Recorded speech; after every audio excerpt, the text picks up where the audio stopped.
mau usia berapapun, mau 40, 50, 60, 70 tahun, Anda keluarkan zikir ini di pertengahan malam, mohon kepada Allah, maka digugurkan semua dosa-dosa yang pernah dilakukan di masa lalu yang buruk-buruk.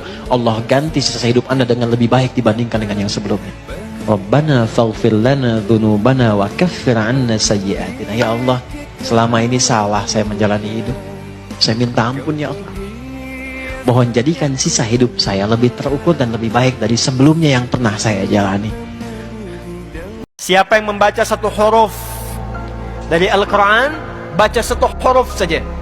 Nun, satu huruf. Itu setara dengan 10 kebaikan. 10 itu bukan begini menghitungnya. 1, 2, 3, itu sedikit. Ya, saya ilustrasikan di hadis Muslim, orang yang masuk masjid dengan niat ibadah.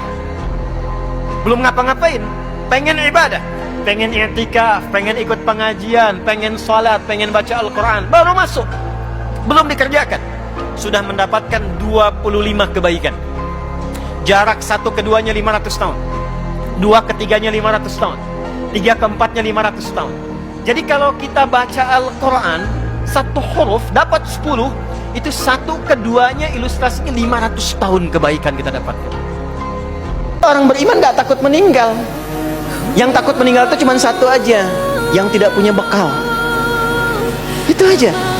Kan rumusnya gampang, kata Quran, kullu nafsin. Kalau nafas itu artinya pulang bawa bekal. Kalau bekalnya benar gak akan takut. Takut itu artinya apa? Kurang bekal. Takut itu artinya apa? Salah bekal.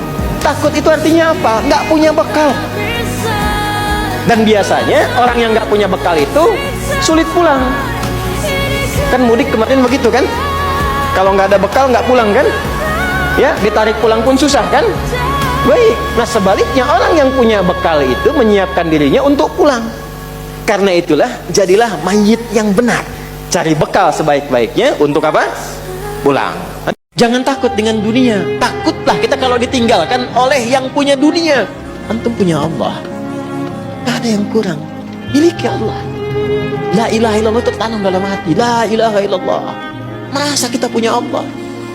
Kalau merasa punya Allah, nggak akan kekurangan tentu. Yang miskin itu yang nggak pernah merasa cukup, yang nggak ada Allah dalam dirinya. Maksudnya nggak ada la ilaha illallah. Akhirnya semua cara ditempuh. Kalau la ilaha illallah itu semuanya dipastikan baik. Allah ridho nggak? Allah ridho nggak? Allah ridho nggak? Nggak akan kekurangan. Susun dengan baik. Nah cara nyusunnya, tempatkan dulu prioritas akhiratnya.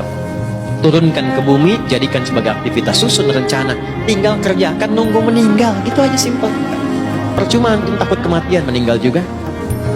Gak usah takut meninggal, itu pasti akan dialami. Yang ada itu bersiap sebelum pulang.